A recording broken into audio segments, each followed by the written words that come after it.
Everybody loves the Muppets. Hopefully Brett McMurphy loves the Muppets as well. He joins us now, again, as promised, college football insider from the Action Network. Brett, are you a Muppet fan?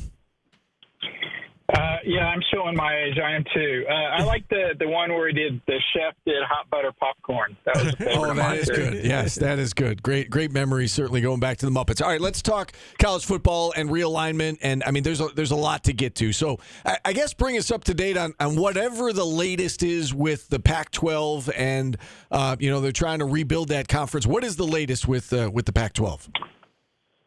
So last night they got Utah State to come over from the Mountain West. So that gives the Pac-12 7 schools.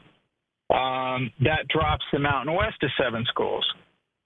The Mountain West schools had signed a MOU agreement that basically recommitting to the league.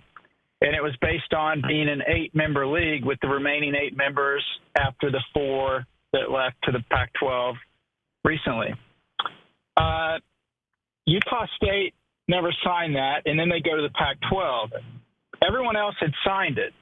Well, now it's not valid because it indicated with those 8 members.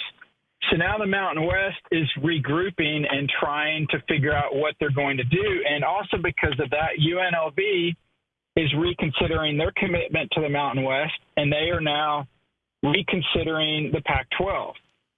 So if UNLV goes to the Pac-12 has their 8 schools. FBS conferences are required to have 8 football members to qualify for the college football playoffs and all those goodies. And that drops the Mountain West to 6.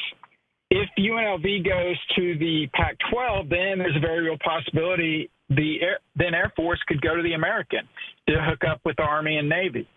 If UNLV and Air Force stay in the Mountain West, then they're at 7. The Pac-12 is at 7, and both conferences would have to find one more football member to get to that minimum number of 8. Where they would go from there, that's an unknown because right now they're just kind of in a duel with each other, like an old Western, high noon, standing on the streets, dueling out, trying to keep. Yeah, the fight right now is over UNLV, basically. UNLV could dictate what happens to the Pac-12 and ultimately could lead to the dissolvement of the Mountain West. So that's what the beauty of conference realignment has given us, which obviously Syracuse has seen the benefits of that going to the ACC several years ago. But that's kind of basically where we're at right now. I mean, heck, while we're talking, it could be going down, but I certainly expect something this week, maybe as soon as today. But this is playing out in real time. This conference realignment used to take months, years. Now it's literally taking a matter of hours. What is the Pac-12 payout now? Is it that low that schools from the AAC are staying where they are and not joining the Pac-12? Have they taken that substantial of a cut in their TV deal? Yeah, absolutely. Because that's the big question is the Pac-12 TV consultant is basically throwing numbers out there saying, well, in our new deal, we're projected to get 12 to 15 million. Well, everyone else in the industry is like, wait, how in the world are you going to get 12 to 15 million when the Mountain West schools were only getting 5 million? So why are they worth double or triple the money just because they're joining up with Oregon State and Washington State? That doesn't make sense. So that's what the American schools did, Memphis, USF, Tulane, and UTSA. They pushed back on those numbers. And the challenge for the Pac-12 is they can't give them specific numbers because they don't have a TV contract to give them. They can say, it's like, hey, I want to hire you for a job. Okay, come work for me, and I'm projecting that I'm going to pay you $100 an hour. Okay, well, can I see the contract? Well, no, that's what we're projecting. When you get here, we'll figure it out. And then you come work for me, and I'm paying you, $20 an hour. So that was why the American schools decided to stay behind. Is the money, if there was an increase, and we don't know there would be, it would be offset by whatever the travel is. And again, I'm not slamming the Pac-12. It probably sounds like that. But if you take the Pac-12 name out of the Pac-12, and then say, do you want to go join this league? It's basically just another version of the Mountain West. And so, it's not worth that money. And so that's what all these schools are kind of challenging. And this is totally different than the realignment involving power conference schools. There's been 16 in the last 13 years that have jumped to power conferences or switched to a different power conference. Those schools made a drastic amount of money going from one power conference to another power conference, or going from a Group 5 to a power conference. Now you're basically, it's the same amount of money. You're moving into your neighbor's house, and there's moving expenses, and you're still going to bring in the same amount of income. So that's what's making this real difficult. And you've seen, schools, quite frankly, be wishy-washy on what they want to do. It's really interesting. You said that about the Pac-12 is really just name only. That it's basically just another version of the Mountain West. Because I was going to ask you this. Yeah. That question is that you look at the schools there. Boise State and Colorado State and Fresno State and San Diego State.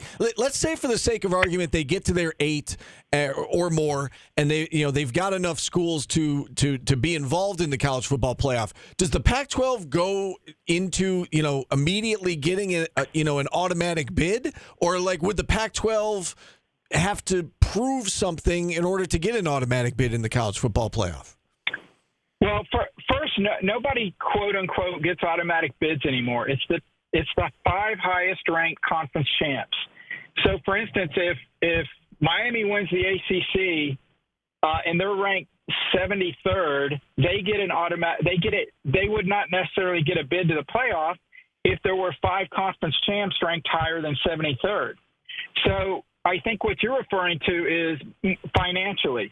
Financially, the Power 4 conferences right now get about 80% of the revenue from the college football playoff, and then the remaining Group 5 conferences and independents not named Notre Dame split up the rest. So it's obviously giant pieces of pie for the power conferences, and then literally a sliver for the Group 5s. The commissioners of the ACC, of the Big Ten, of the SEC, of the Big 12, no matter who the Pac-12 adds, no matter who the Mountain West ends up, no matter the American ends up with, they are not suddenly going to go, hey, you know what, guys, we feel bad. You used to be a power conference, and now you have 8 schools, you have 10 schools. So we're going to now give you part of our revenue from the college football playoff. That ain't happening. They ain't never happening. You guys have witnessed it firsthand. We used to have 6 automatic qualifying or 6 major conferences, and then the Big East went away. Now we were down to Power 5. We were down to Power 5 for a while. Everything's going good. Pac-12 gets eliminated. Now we're down to a Power 4. Once those numbers get reduced, those conferences are not going to go back to saying, oh, you know what, for old time's sake, let's give the Pac-12 a full share like they did before when they had USC and UCLA and Oregon and all those guys. So that ain't happening. So, yeah, you're moving to a different conference within the Group 5, but you're not going to see any more revenue. And there is absolutely, you mentioned the Muppets, I'll go old school with you too. Animal House, John Blutarski, there's a 0.0% chance that any Group of 5 conference will get elevated to a, quote, power conference and get that revenue. So you're basically just changing neighborhoods. The money amount's going to be the same. There is no marquee Group of 5 team that would elevate a TV deal. So you're just kind of, I hate to use this analogy, but you're shuffling, deck chairs on a Titanic. That's basically all you're doing. You brought up the ACC. It just came out that the Florida State Seminoles have spent $3 million on their lawsuit against the ACC. What do you see? Is the ACC strong right now? And what do you see happening with those lawsuits? Will this new deal that they have paying per viewership work out and keep the conference together? I would have took over $3 million. I'm surprised it's not more than that. Look, it came out, last week that, Florida State and Clemson have, had discussions with the ACC about, basically let's everybody kumbaya and drop everything and we'll just continue on and you can restructure the revenue within the conference. That basically, the ACC from the start has felt like they were coming from a position of strength. Florida State and Clemson felt like they could find a way out. As I reported, it's been a few weeks now. The reality is the Big Ten doesn't want FSU. The SEC doesn't want FSU. Unless the ACC implodes and every school is able to go get out scot-free. Then Florida State, Clemson, Miami, North Carolina, Virginia, laundry list of schools would then get taken by the Big Ten and SEC. But if Florida State and Clemson are the only two that get out, the Big Ten doesn't want them. They're fine at 18. The SEC doesn't want them. They already have schools in those two states. So I think Florida State and Clemson have come to the realization that, oh, crap, we really don't have anywhere to go, so maybe we should just stay here. So now how can we save face and stay here? So I think that's where we're at. I don't see the ACC. The ACC is not going to settle unless they get a really good deal out of this. And the question is, if there is some kind of agreement, Florida State and Clemson drop the lawsuits and decide to stay, what the obvious question is the grant of rights. Will they be extended? Will they be reduced? What's going to happen to them? Because no matter if Florida State and Clemson decide to stay and say, please forget about the last, year and a half. We were kidding. Our fingers were crossed. We really love it, the ACC. Look, the minute that the new grant of rights is over, they're going to be doing the same thing, trying to get out because of the difference in revenue between the Big Ten, SEC, and the ACC. So my long-winded answer is I don't have any clue, and nobody knows until they either reach an agreement or the lawsuits get settled one way or another. And, the Mountain West and Pac-12 could change membership 4 more times before that's ever going to happen with the ACC. I know you've been keeping a close eye on Gonzaga and their situation. What's the latest on Gonzaga going to the Pac-12? And, I guess if you're Gonzaga, why? What's in it for both parties? The fact Gonzaga doesn't have a football program, I guess. Does that create an issue for the Pac-12 or for the other schools in the Pac-12? Well, no. So, I reported, and I'll be up front, I reported that yesterday, and then literally every other person on the face of the earth said I'm an idiot, and I was wrong. The Gonzaga AD said that that's an accurate reporting. I stand by what I reported. I know who I spoke to. Maybe I should have been clear that they're not joining the Pac-12 today, but they are joining the Pac-12. I fully expect them to be in the Pac-12. What it does for the Pac-12 is it brings a basketball brand to the Pac-12. And you join Gonzaga's basketball program with San Diego State, who's really good.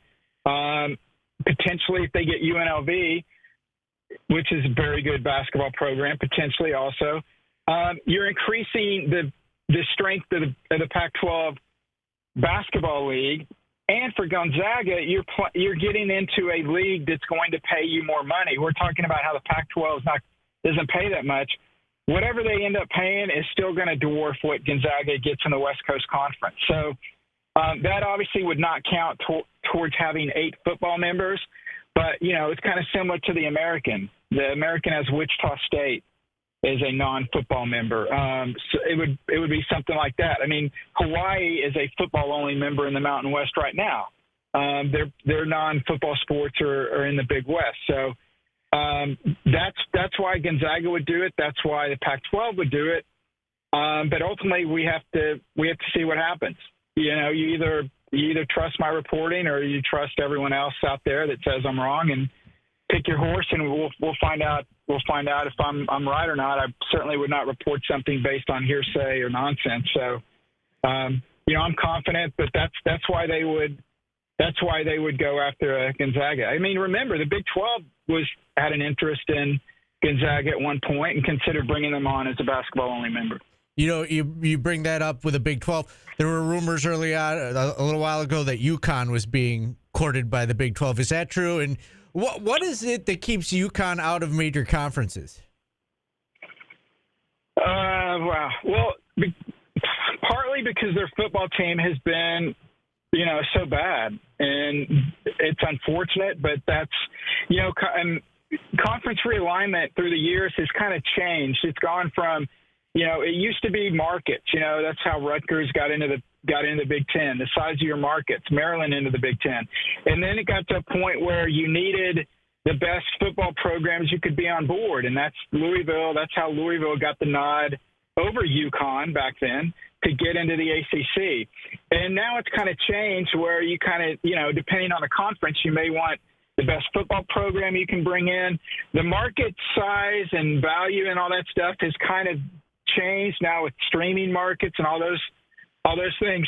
So basically, UConn's football program has held them back. And yeah, the talks with the Big 12 are real. Brett Yormark, the Big 12 commissioner, is enamored with UConn. He loves that market. He loves the New York market. Obviously, the basketball program is the best in the land right now. And so that's what he's looking at. The reason it got pushed back was the Big 12 presidents had a tough time bringing in a, inferior football product. I mean, they've already got 16 football schools. Do you really want to bring in, another one, even though their basketball program's unreal? Look, the Big 12 basketball, it's already crazy how strong it is. It would be quicker to name the teams that potentially won't be in the top 25 next year than name the teams that will be in the top 25. So you've already got an incredible basketball program, so it didn't make sense to them. The Big 12 and UConn said that they have paused their discussions. I don't think that'll ever go away as long as Yormark's commissioner. But the other thing the Big 12 is looking at for the long game is, again, whether it's 5 years, whether it's 10 years, when the ACC grant of rights is up. And again, if these schools are able to get out with not much financial penalty, similar to how the Pac-12 schools were able to get out with no financial penalty, then I think the Big Ten goes to 20, 22, 24 schools. The SEC goes to 20. And then the Big 12, I think, comes in and grabs, 4 schools, and they get up to 20 also, grabbing from the ACC. So I think that's their plan long term. But that's kind of, in a nutshell, what was going on between UConn and the Big 12. So unfortunately, the conflict between UCF and UConn will not be reinstated anytime soon. All right, Brett, great stuff. And for the record, we do trust your reporting. We value your reporting. We love having you on. Thanks so much for the insight, and hopefully we can talk again soon. You got it. Thanks, guys. All right, Brett McMurphy.